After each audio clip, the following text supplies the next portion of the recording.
Shivanshu recording studio बानावर किशोरगंज।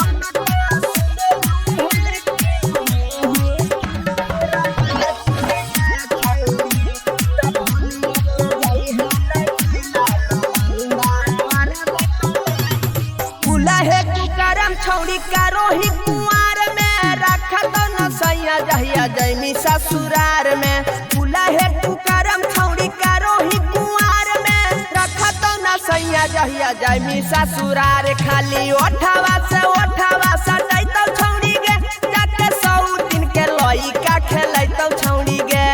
तो हम का सुने सुहे की हाही तू खुरपाती गे छौड़ी सब भूलियो के जाई है नजिला नालंदा कर दे तो लाठी गे छौड़ी झूठो के जाही छौड़ी करे या सकूल गे करे या सकूल छौड़ी करे या सकूल गे देखे रोज घूमे जाही सलामपुर के पुल खाली बाते बाते तोरा समझाई तो छौड़ी गे जाके 100 दिन के लइका खेलाई तो छौड़ी गे छमकी छौड़े काटा देही फनवा का तो रहे कौ फंसे के दोसारा से मानवा गे छौड़े लग जाई तो टोनामा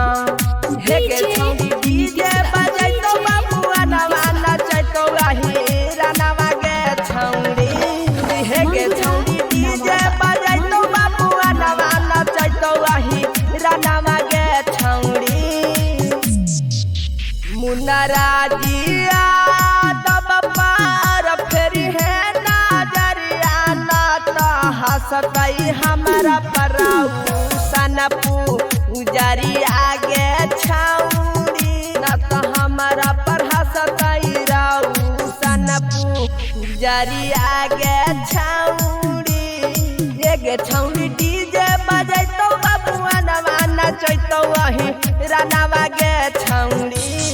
हे गे छौड़ी डीजे बजाई तो बाबुआ नवा नचै तो रानावा गे छौड़ी